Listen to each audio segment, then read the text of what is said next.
जैसे त्योहार आते हैं, कोई बात हुई, वो व्रत के खर्चे, ये त्योहार मनाते हैं दिवाली का, दीपावली, ये किस लिए मनाते हैं कि भगवान श्री राम सीता जी को लेकर घर लौटे थे।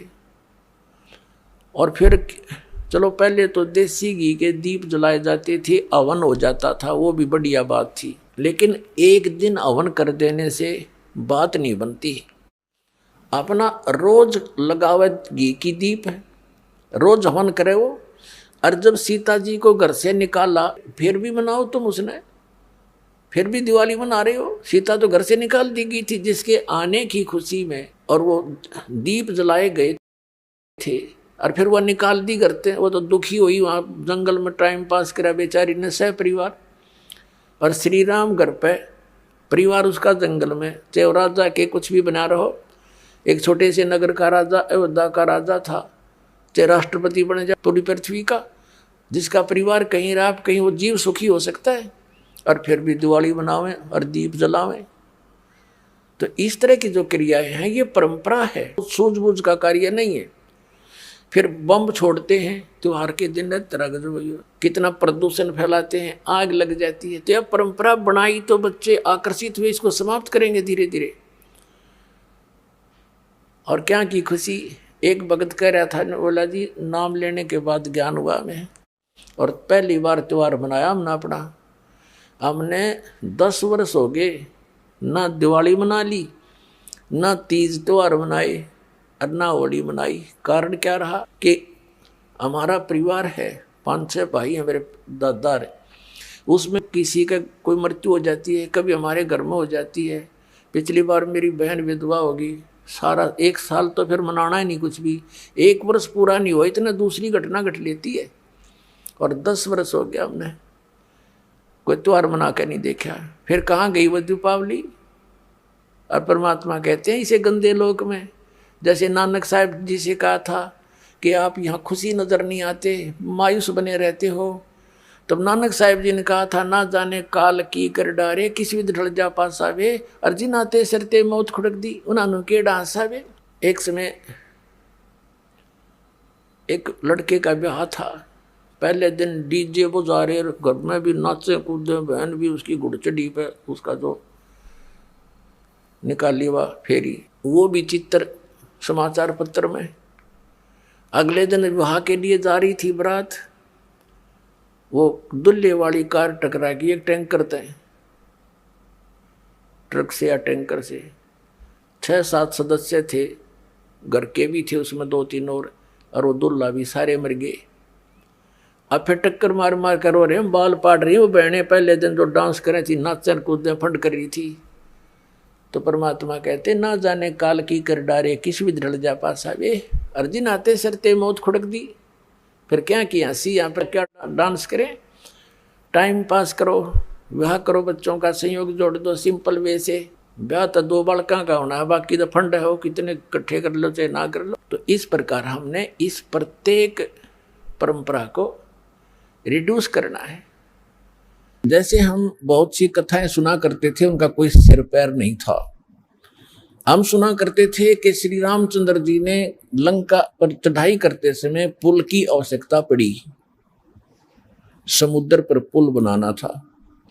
हम ये भी सुनते थे कि 3 दिन तक भगवान श्री रामचंद्र जी समुद्र के अंदर घुटनों पानी में हाथ जोड़े याचना करते रहे कि हे जल्दी हे सागर राज, मुझे रास्ता दे दो, मैं बहुत दुखी हूँ, मेरी पत्नी को लंका का राजा रावण उठा ले गया है और उसको बहुत सता रहा है, उस पर चढ़ाई करनी है, हमने उसको बहुत प्रार्थना कर ली है, वो लौटाने को तैयार नहीं है। जब 3 दिन तक समुद्र ने उसको रास्ता नहीं दिया, तो तब श्री रामचंद्र जी ने लक्ष्मण से कहा था कि लक्ष्मण मेरा अग्नि बाण दे, ये लातों के भूत बातों से नहीं मानते। जब उसने अग्नि बाण चढ़ा करके समुद्र को फूकने के लिए कोशिश की, उसमें लपटें निकलने लगी, क्योंकि सिद्धि से चलता था पहले ये सब शस्त्र।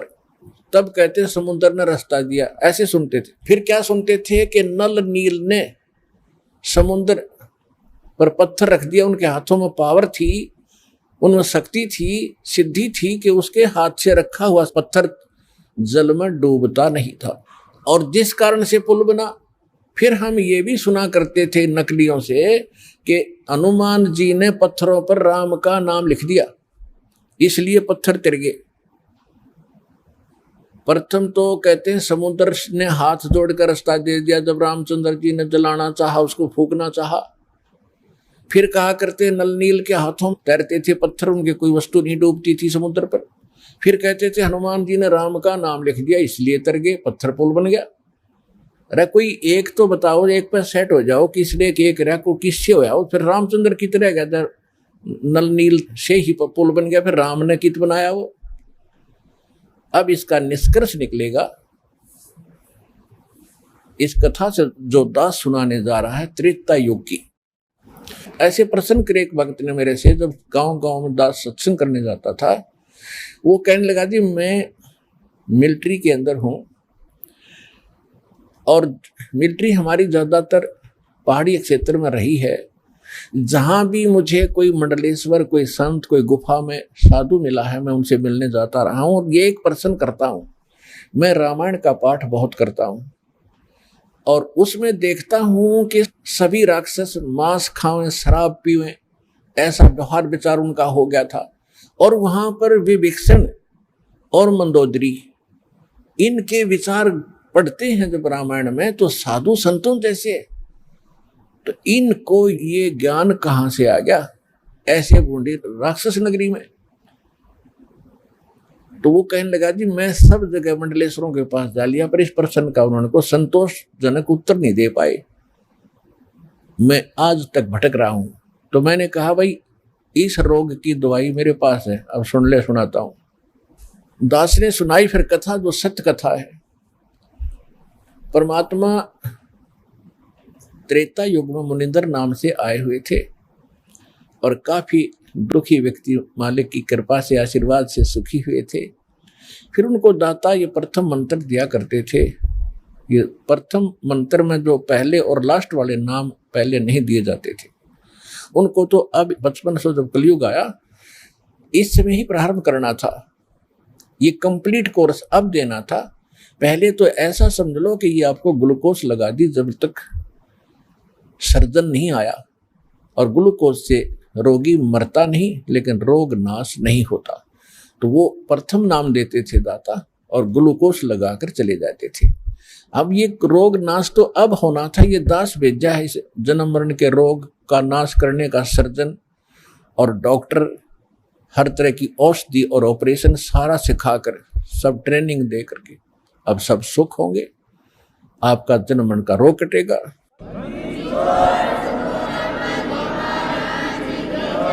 एक समय परमात्मा एक दरिया के किनारे सत्संग कर रहे थे।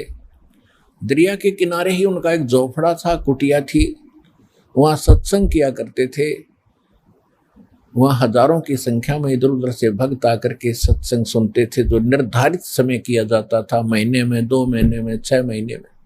तो ऐसे ही एक नल और नील नाम के दोनों आपस में, ये मौसी के बेटे थे, यानी इनकी माताएं सगी बहन थी, और ये किसी देव प्रकोप से दोनों के दोनों मानसिक रोग से पीड़ित थे। शरीर में भी बहुत पीड़ा रहती थी, जिसकी उपचार के लिए वेदों के अतिरिक्त साधु संतों से भी आशीर्वाद प्राप्त इन्होंने खूब किए थे।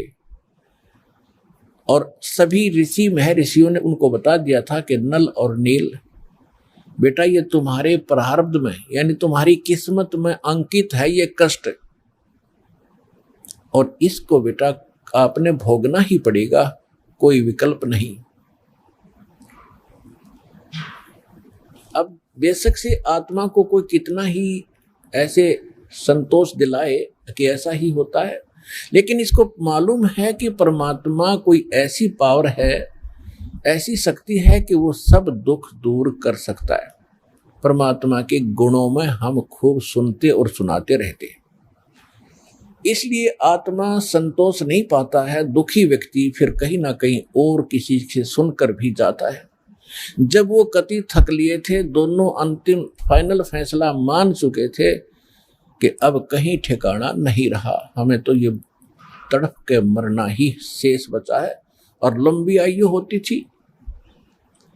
किसी ने उनको बता दिया कि आप चलिएगा ऋषि मुनिंद्र जी के पास और नल नील आपका रोग ठीक हो जाएगा। उनको अविश्वास रहा कि नहीं, हमने बड़े बड़े ऋषि देख लिए हैं, ये तो पहली बार नाम सुना है हमने आपसे, कोई मुनिंद्र नाम का ऋषि कहीं पर है।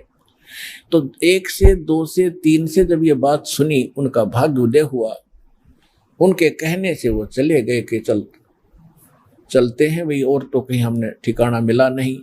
तो जब वो वहां आए, मालिक को पता था कि अब निशान ने चोट लगानी पड़ेगी, क्योंकि ये सब जगह थक लिए हैं और कोई इनने ऋषि महर्षि मंडलेश्वर भूत झाड़े लगाने वाला कोई छोड़ा नहीं है। अब इनको कुछ रिजल्ट दूंगा तो ये बच्चे मेरे पास टिक जाएंगे आसानी से। जो ही नल नील ने जब सत्संग शुरू होने से पहले सत्संग परमात्मा बैठ जाते थे, सत्संग सुनाते थे। सत्संग तो वो सुन ही नहीं सकते थे क्योंकि उनकी तो ऐसे बेचैनी रहती थी। और जो ही मालिक के पास आए, दोनों चरणों में मत्था टेका और परमात्मा ने दोनों के सिर पे हाथ आशीर्वाद भरा रखा, उनका तुरंत रोग छूमंतर हो गया और ऐसे हो गए जैसे कभी पीड़ा थी ही नहीं किसी प्रकार की। अब दोनों की आंखों में आंसू आ गए, चरणों में लिपट गए और कहा, हे परमात्मा, हम तो बहुत जगह कष्ट उठा चुके थे, हमने पृथ्वी पर कोई, जहां तक हमारी पहुंच थी, हमने कोई ऋषि महात्मा नहीं छोड़ा। हे परमात्मा, हमारे ऊपर बहुत बड़ा कहर था, बड़ा कष्ट था, आपकी कृपा से हम स्वस्थ हो गए, आप स्वयं परमात्मा आए हो। फिर उन्होंने सत्संग सुना। परमात्मा ने कहा, बेटा ये तो एक अस्थायी लाभ है, अभी तो और भी आपके भाग्य में और आपके संचित पाप कर्मों का ढेर लगा पड़ा है, उसके लिए भी औषधि बताऊंगा, वो मंत्र दीक्षा आपको दूंगा, आप वो लीजिएगा। पहले सत्संग सुनिएगा।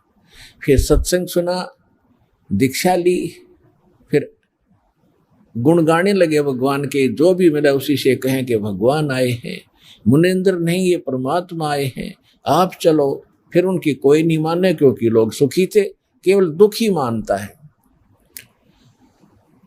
तो कुछ दिनों के बाद क्या हुआ कि जैसे आप यहाँ देखते हो, उसका चित्रार्थ सारा ही आप देख सकते हो दृश्य। यहाँ पर आप देखते हो 80% भक्त दुखी आते हैं, काल के पीड़े हुए आते हैं, कर्मों के पीटे हुए आते हैं, और क्या हालत में आते हैं। कोई स्ट्रेचर पर आता है, किसी को कैंसर है। आत्मा हमारी मानती है कि परमात्मा, अज्ञानता में आपके बच्चे कितना कष्ट पा गए, पहले इन्होंने गलतियां की, पाप इकट्ठे किए, अब काल ने इनके सिर पर रख दिया कि इनको भोगो। परमात्मा अपने बिना अपने के दुख न कौन जानेगा। अगर आप भी नहीं इनको राहत दोगे तो ये कहाँ जाएंगे। दास उसका नौकर है, दास उसका पीएन है, चपड़ासी है परमपिता कबीर भगवान का।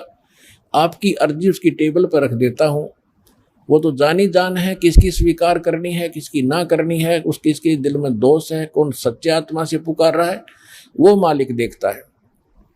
दास की अर्जी यही होती है कि उसकी चरणों में आपकी पुकार अवश्य पहुंचाता हूं। जब देखता हूं उनकी हालत कि आप बिना सुख देने वाला मालिक ना कोई हुआ ना होगा, आपके दरबार में सुख नहीं है तो दाता फिर कहां से प्राप्त होगा। तो हम जितनी अर्जी लगा सकते हैं, जैसी हमारी अकल काम करती है, लगाते हैं। सुनना दाता कबीर भगवान ने है और वो अवश्य सुनते हैं। ये सुख सागर है, ये दयालु भगवान, ये रहीम है, राम रहीम यही है। तो इसी प्रकार वहां आते थे, कई कई दिन रुक जाते थे, स्वाभाविक, क्योंकि वहां एक न्यारी शांति मिलती है। संसारिक कष्टों से, जो समस्याओं से मन हटकर एक मालिक पर लग जाता है। इसलिए कोई 2 दिन सत्संग में, कोई 1 दिन, कोई 3-3, 4-4 दिन का सत्संग भगवान कर दिया करते थे। तो परमात्मा कहा करते थे, बेटा जो गरीब असहाय व्यक्ति हैं बीमार हैं, रोगी हैं, वृद्ध हैं, यहाँ कई कई दिन रुकते हैं, तो उनके बर्तन साफ करो, उनके कपड़े धोया करो, ताकि उनकी आत्मा खुश हो और तुम्हें सेवा का फल मिले, ताकि तुम्हारे ऊपर जो कष्ट है वो ना आए। क्योंकि हमारे जो अंतःकरण में हमारे जो पाप कर्म वो कई प्रकार से साफ होंगे। कुछ तो ऐसे प्रकार के पाप कर्म हैं जो संत के आशीर्वाद मात्र से समाप्त हो जाते हैं। कुछ ऐसे पाप हैं जो कि आपको प्रणाम आदि, दंडवत आदि करने से राहत मिलेगी। कुछ ऐसे पाप हैं जो आपने दान, धर्म, यज्ञ, हवन, पाठ आदि ही करवाना पड़ेगा, वही विकल्प है उनका, वो भी आपने करना ही पड़ेगा। उसके बाद फिर कुछ ऐसे पाप हैं जो सेवा करनी होती है, सेवा से भी कटते हैं। और कुछ ऐसे प्रकार के पाप होते हैं जो केवल नाम के जाप से ही कटेंगे, उनका कोई विकल्प नहीं। तो जैसे एक धोबी के पास कपड़ा जाता है, तो वो देखता है कि इस कपड़े को साफ करना है, तो पहले पानी से धोता है, साबुन लगाता है, उससे भी नहीं साफ होता, फिर ड्राई क्लीन के लिए कोई अन्य केमिकल प्रयोग करता है और उसके सब दाग छुड़ाता है, तब वो उज्जवल होता है। इसी प्रकार हमारा अंतःकरण बहुत वर्षों से, बहुत युगों से हमने इतना मैला कर लिया है कि अब इसको हमने हर तरह के सब फार्मूले लगा करके इसको साफ करना है। तो परमात्मा कहा करते थे, तो वो भक्त जो दुखी है वो सब सत्य मानते थे और उसका अनुसरण करते थे। तो नल नील तो और ज्यादा ही दुखी थे, दोनों ने श्रद्धा से सेवा करनी शुरू की। जो वृद्ध थे, रोगी आते थे, उनके कपड़े धोते थे, उनके बर्तन, लोटा, थाली वगैरह जैसे भी थे वो ले जाते थे और दरिया पर धोकर लाते थे। वो इतने सीधे साधे और इतने परमात्मा पर समर्पित थे, इतना भाव था उनका कि पहले समय में साबुन वगैरह नहीं था। कपड़ा धोने के लिए पहले जल में भिगो देते थे, दरिया में भिगोकर उनको थोड़ा सा बाहर पत्थर रख देते थे, वो पानी में लहरों से गीले हो जाते, फिर उनको बाद में ऐसे मुक्के मार मार के धोते थे, कोई और तो साधन था ही नहीं। और बर्तनों को भी ऐसे पहले भिगोकर थोड़ी देर के बाद धोने के लिए किनारे रख देते थे, और तब तक वो बैठ जाते थे वृक्ष के नीचे और चर्चा करते थे सत्संग में सुनाई कथाओं का, और फिर अपने दुखों के बारे में कहते थे, ओहो हमें तो भगवान मिल गए और सच्चा ज्ञान मिल गया और सही मंत्र मिल गए, ओहो बड़ा कल्याण हुआ, बड़ी दया करी परमात्मा ने, देखो आज सत्संग में ऐसे सुना रहे थे परमात्मा, सारी सत्य है। ऐसे वो काफी देर तक चर्चा करते थे। फिर उनको याद आता था कि हमने कुछ सेवा भी करनी है, तब तक किसी का कोई कटोरा बह जाता, किसी का कोई कपड़ा खिसक जाता लहरों में, तो उन्हें पता नहीं लगता, वो धो धाकर जितने थे शेष ठा के लाकर सबके रख देते। कहने का भाव ये है, किसी का कटोरा कम, किसी का गिलास गुम हो गया, किसी का धोती, किसी का कुर्ता नहीं पाया, तो सभी दिक्कत मानते थे, दुखी होते थे कि नल नील आप, ये कमीज नहीं मिला, मेरा कटोरा नहीं मिल रहा, मुझे गिलास नहीं मिला। तो 2-4 बार उन्होंने कहा ऐसे हुआ, तो उन्होंने गुरुदेव जी के पास पर प्रार्थना की कि महाराज ऐसे ऐसे हम दुखी हो लिए, और ये आपके भक्त, श्रद्धा तो बहुत है, लेकिन जो दूसरे सेवादार थे वो बताया करते थे कि ये तो वृक्ष के नीचे बैठ जाते हैं और भिगोकर बर्तनों और कपड़ों को ये बहुत देर में ध्यान देते हैं, वो बह जाते हैं, ये ध्यान नहीं देते। तो परमात्मा ने कहा बेटा ध्यान रखा करो। तो अच्छा जी ध्यान रखेंगे। फिर वैसे ही हो जाती है कि कुछ दुखों का, दुखी किया हुआ प्राणी जो होता है उसका कुछ ऐसा वो स्वभाव सा बना हुआ था, भोले भाला, उनका दिमाग कंडम सा हो गया था, उस समय भी वो ज्यादा ही भोले टाइप के ही थे। तो फिर ऐसी हो गया, तो फिर शिकायत हुई। तो परमात्मा ने कहा बेटा इनकी आत्मा दुख पाती है, सेवा भी करते हो फिर उतना दुखी कर रहे हो, तो आप ये सेवा ना करो, क्योंकि आपका स्वभाव में ऐसा हो गया है। तो वो रोने लग जाते, उनको डर लगता कहीं फिर वो दुख ना आ जाए हमारे ऊपर, जिस परमात्मा ने आज्ञा दे रखी है। और आज तो ये शायद गुस्से में कह रहे होंगे, फिर रोने लग गए, परमात्मा हमसे सेवा ना छीनो, दाता हमसे सेवा ना छीनो। उनको डर ये था कि कहीं फिर से ना वो कैर टूट जाए जो पहले हम दुख पा रहे थे। बुरी तरह रोने लगे। तो परमात्मा ने सोचा भी इनकी श्रद्धा भी बनी रहनी चाहिए, तो परमात्मा ने आशीर्वाद दे दिया कि बेटा जो करो सेवा।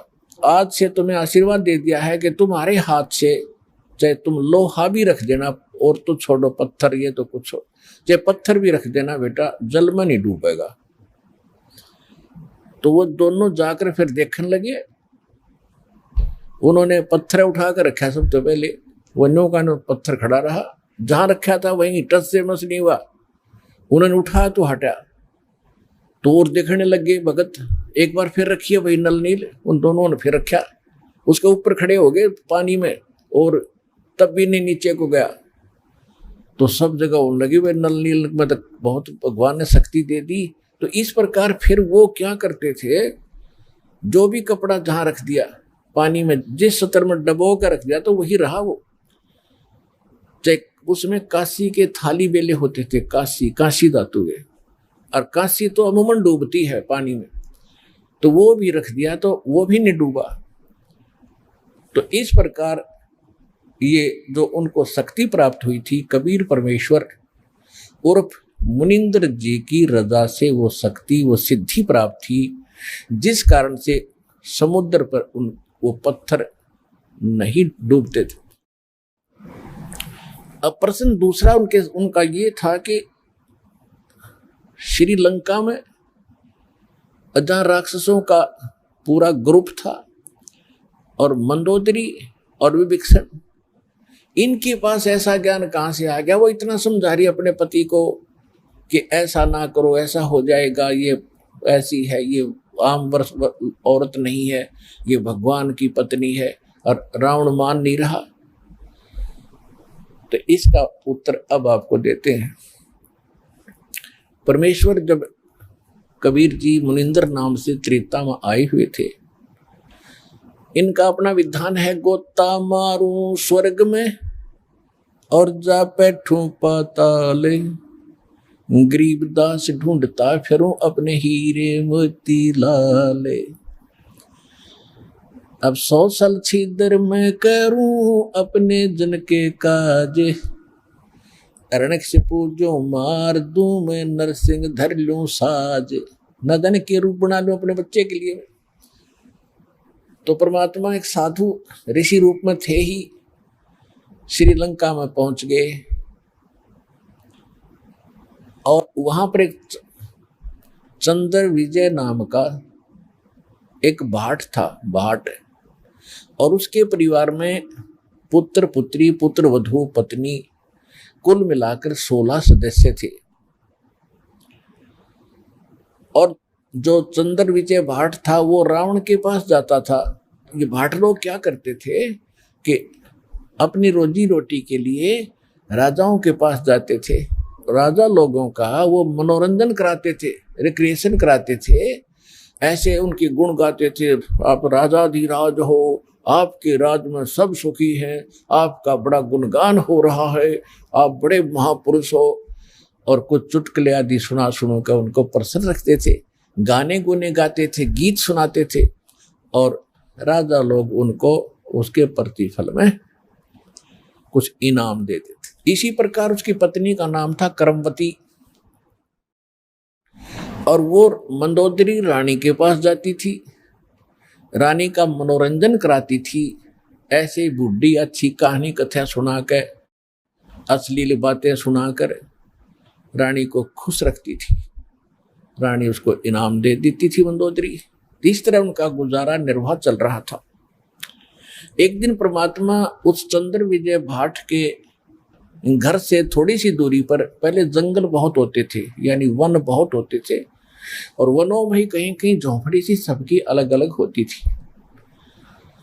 एक वृक्ष के नीचे उस रास्ते में बैठ गए जहां से चंद्र विजय सुबह सुबह फ्रेश होने के लिए जाता था। और उस समय वो साधु संतों को बड़ा देखकर खुश होता था। चंद्र विजय पिछले संस्कार होते हैं, आदमी किसी भी जाति विशेष में जन्मा है वो उसके संस्कार हैं, लेकिन जो भक्त है, भक्ति बीज पलटे नहीं, चाहे पलट जाओ ब्रह्मांड। तो भक्ति की आस्था उसके अंदर न्यारी थी। बेशक से सारा दिन बकवादी सुनता और सुनाता था, लेकिन भक्ति वाले लक्षण भी उसके अंदर विद्वान थे। साधु देखे चरणों में मत्था टेका, और हे भगवान आज बड़े भाग्योदय हुआ, मेरा ऋषि जी के दर्शन आज सुबह सुबह हुए, हम दास के लिए कोई सेवा बताओ, हमारे घर पर चलिए भगवान, आज तो बड़ा सौभाग्य मेरा। तो परमात्मा को वो घर ले आए।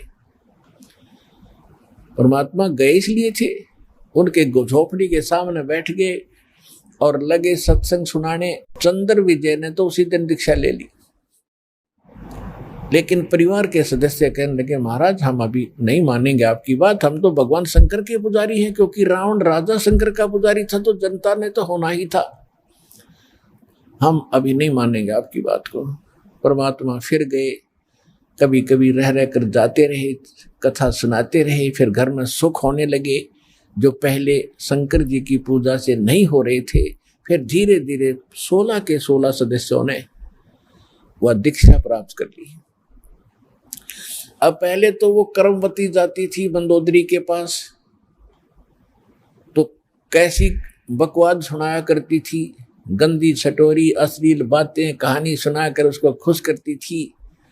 और फिर जब उसने ज्ञान सुना परम पिता परमात्मा से, तो फिर उसमें वह कैसेट, वो मेमोरी कार्ड दूसरा भर दिया भगवान ने।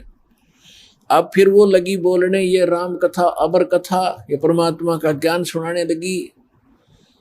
तो मंदोदरी भी भगवान की पिछले संस्कार तो थे ही इतने अच्छे, रानी जो बनी है को आम लड़की औरत नहीं होती, वह उसके पिछले पुण्य बहुत गजब के होते हैं, अच्छे होते हैं। लेकिन आगे वो पिछली बैटरी जो चार्ज है वो खराब कर रही होती है, जब तक आगे चार्जर शास्त्र अनुकूल साधना का नहीं लगता है, तो वो डिस्चार्ज एक दिन होनी है बैटरी तो जिस कारण से भी उसके अंदर तड़फ थी।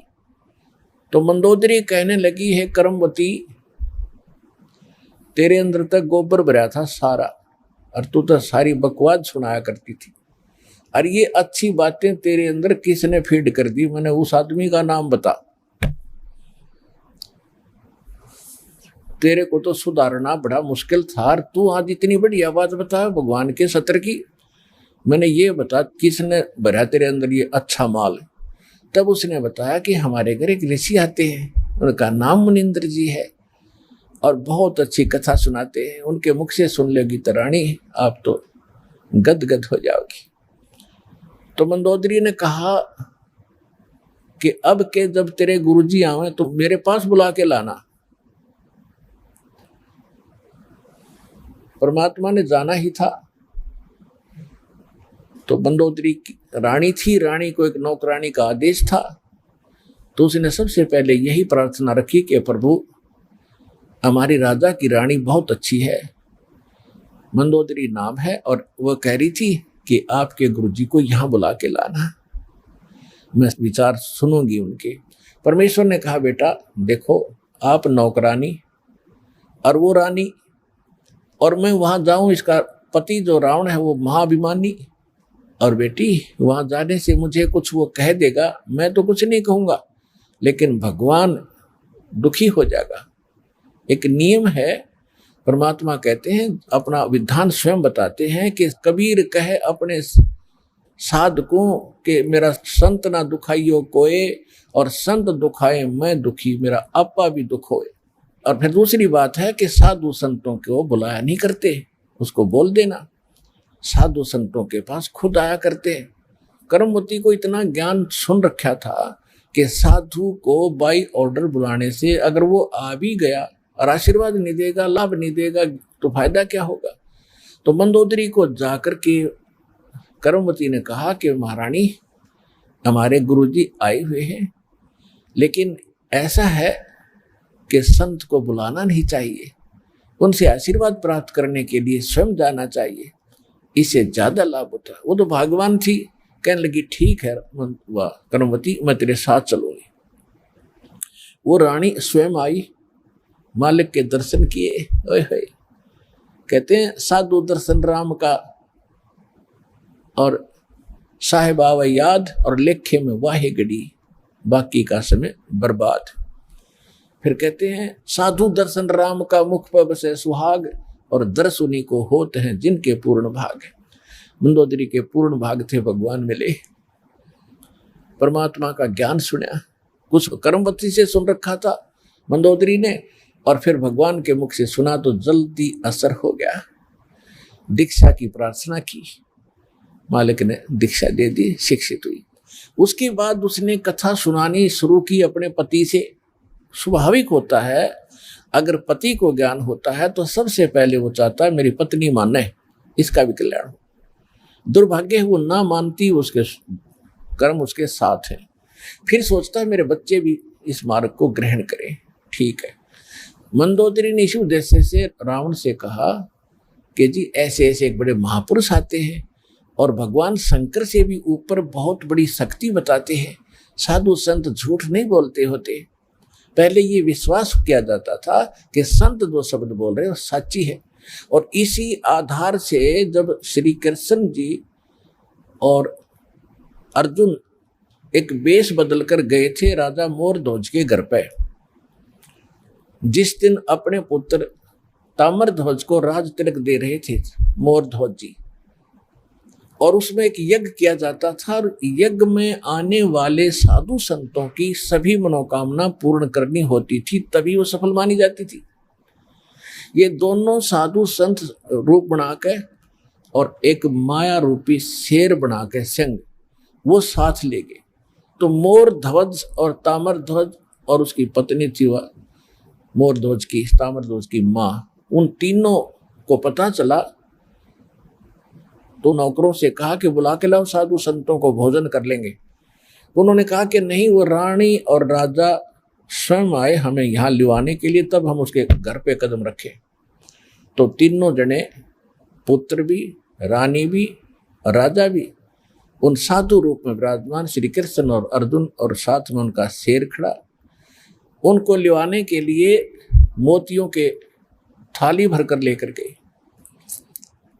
और तब वो वहां आए तो मोरध्वज ने कहा महाराज भोजन प्रसाद पाओ। श्री कृष्ण रूप में, साधु रूप में श्री कृष्ण जी ने कहा कि पहले हमारे शेर को आहार कराओ, फिर हम बाद में आहार करेंगे। और ये मांस खाएगा लेकिन मनुष्य का खाता है, और मनुष्य के विषय में समझ लो कोई पल्लेदार पकड़ के मत ले आना, ये तुम्हारे घर के सदस्य का मांस खाएगा। और सुन लो कि जो आज इस शेर सिंह का जो आहार बनेगा और उसकी मृत्यु होगी वो सीधा स्वर्ग जाएगा।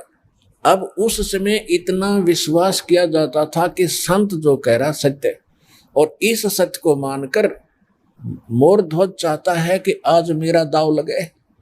तो कहता है महाराज मेरा नंबर लगा दो, मेरा मांस शेर के लिए काट दो, और आरे से काटना था कि मुझे काट दो, और देखो बच्चा जवान हो गया, इसको राज तिलक कर देता हूँ, फिर मैं फ्री हूँ, और ये माँ बेटा दोनों अपना राज करेंगे। अब रानी ने सोचा कि राजा ला गया दाव, आज कहते संत कह रहे हैं कि आज जो मर गया स्वर्ग में, ये तो मरना कल भी है, परसों भी है, ये तो जाना ही है, इससे बढ़िया मौत कब होगी। तो अब उन्होंने आपस में एक ये कहते हैं लालच करे तो ऐसा करे। रानी ने कहा देखो जी व्यवहार की बात है, मैं पति भरता पत्नी हूं, और मेरे से पहले मेरा पति की मृत्यु होगी तो मेरा कोई जीवन नहीं है।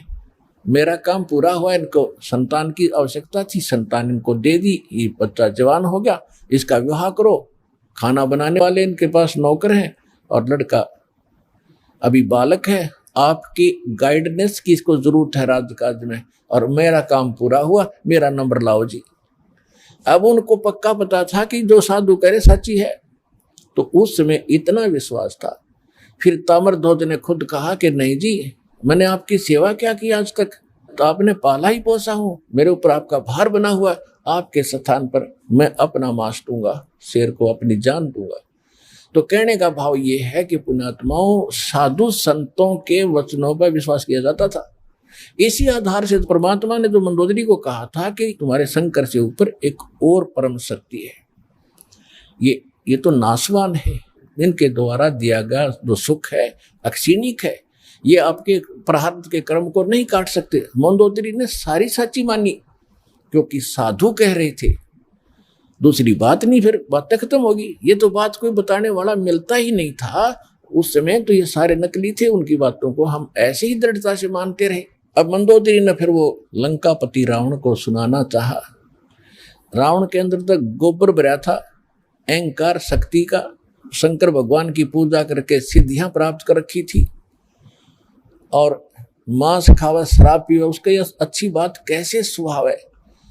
तो कहने लगा कि ए मूर्ख, तो शंकर भगवान से ऊपर मानती है? देख मेरे क्या ठाठ करा की है, 1 लाख मेरे पुत्र हैं, 1.25 लाख मेरे नाती हैं, और देख सोने की लंका बना रखी है, अरे क्या देगा तुझे वो भिखारी। मंदोदरी ने बहुत कोशिश की पर बुद्धि भ्रष्ट के बाद पल्ला पड़ी नहीं। फिर मंदोदरी ने कहना ही बंद कर दिया। उसके बाद फिर क्या होता है कि उसने सोचा तर और कोई मेरी चर्चा सुनने वाला नहीं, ये ऐसा ज्ञान है इंसान दूसरे को सुनाए बिना रह नहीं सकता। तो उसने अपने देवर रावण के छोटे भाई विभीषण से समझाया ये ज्ञान, और विभीषण ने ये ज्ञान स्वीकारा, और विभीषण ने भी परमात्मा से दीक्षा ली और वो भक्ति की। अब हम आते हैं उस बात पर कि जिस समय सीता जी का अपहरण हो गया और उसकी खोज हो रही थी, कोई पूर्व में ढूंढ रहा था, कोई पश्चिम में खोज रहा था, कोई उत्तर, कोई दक्षिण में। जैसे किसी की गाय गुम हो जाए, कोई इधर घूम रहा है, कोई इधर ढूंढ रहा है, कोई ऐसे हो रहा है, ऐसी दशा थी। अब यहाँ इस कथाओं से आपको बहुत सा निर्णय मिलेगा, और आपने ये कथा खूब सुन रखी थी पर इनका निष्कर्ष नहीं निकाला था। अब जैसे जड़ी बूटियां रखी हैं और उनकी गुण भी लिख रखे हैं, बड़ी अच्छी हैं, लेकिन उनसे औषधि बनाने वाला जब तक नहीं मिलेगा तो उन जड़ियों से क्या लाभ है, उनके ज्ञान से भी, उनकी कथाओं से भी। आपने ये भी सुना होगा कि जिस समय श्री रामचंद्र जी की सीता उठा ली गई थी और वो पेड़ पौधों से भी लिपट लिपट कर पूछ रहे थे, डकरा रहे थे, रो रहे थे, पशुओं से भी गले से मिलकर पूछ रहे थे, आपने मेरी सीता देखी? आकाश से कहते हैं भगवान शंकर और पार्वती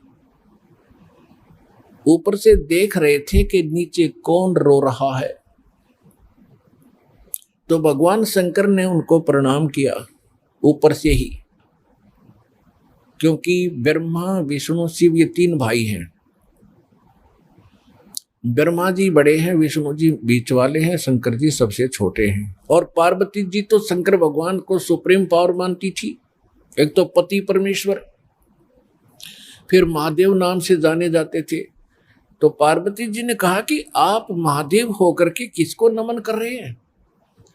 कि सामने त्रिलोकीनाथ भगवान विष्णु है, नीचे उनकी पत्नी सीता को कोई उठा ले गया है, वो लीला करने आए हुए। अपने बड़े भाई यानी भगवान को, विष्णु भगवान को मैं प्रणाम कर रहा हूं। अब पार्वती जी ने सोचा कि भाई भगवान रोए, ये दोनों बात नहीं हो सकती। यो रामचंद्र दशरथ पुत्र है, ये रो रहा है, भटक रहा है, इसको आप परमात्मा कह रहे हो। भगवान शंकर बोले, पार्वती आप नहीं जानते, ये सचमुच ऐसा ही है, इनको अब नहीं कोई पहचान पा रहा है। तो पार्वती ने कहा कि मैं परीक्षा लूंगी और सीता रूप बनाकर जाऊंगी, यदि ये मुझे पहचान लेगा तो मैं मान लूंगी वो भगवान है, और नहीं तो मैं कतई नहीं मानू। तो भगवान शंकर ने कहा कि यह गलती मत करना, यदि तूने सीता रूप बना लिया तो तू मेरे काम तो गई, तू मेरे बड़े भाई की पत्नी का रूप बनाओगी तो मेरे लिए पत्नी रूप में स्वीकार्य नहीं रहेगी, तो माँ के तुल हो जाएगी। उस समय तो पार्वती ने कहा कि ठीक है, नहीं मैं नहीं जाऊंगी जी। अब शिव जी गए सैर सपट्टे को, और आदत है ये, इस मन का स्वभाव है कि क्या पता चलता, अभी 2 मिनट में परीक्षा लेकर आती हूँ। सीता रूप बनाया, रामचंद्र जी के सामने खड़ी होगी, जिधर से रास्ते में खोजता हुआ जा रहा था। रामचंद्र जी ने कहा कि हे दक्ष पुत्री माया, हे राजा दक्ष की बेटी, आप भगवान शंकर को कहाँ छोड़ आई, अकेली कैसे वन में? तो शर्मिंदा हुई और कहा कि सचमुच शंकर भगवान जी आपको ठीक ही प्रणाम कर रहे थे, नमन कर रहे थे, आप तो सचमुच भगवान हैं। अपने आत्मा यहां देखना एक पॉइंट सोचने का है। श्रीमद् भगवत गीता अध्याय नंबर 7 के श्लोक नंबर 6, 7, 8 में स्पष्ट किया है कि ये काल बोलता है गीता को, जो ब्रह्मा विष्णु में इसका पिता है। ये कहता है कि अर्जुन, बुद्धिमानों की बुद्धि और बलवानों का बल मेरे हाथ में है। जब चाहे स्विच ऑन कर दूं इनकी बुद्धि का, और जब चाहे ऑफ कर दूं।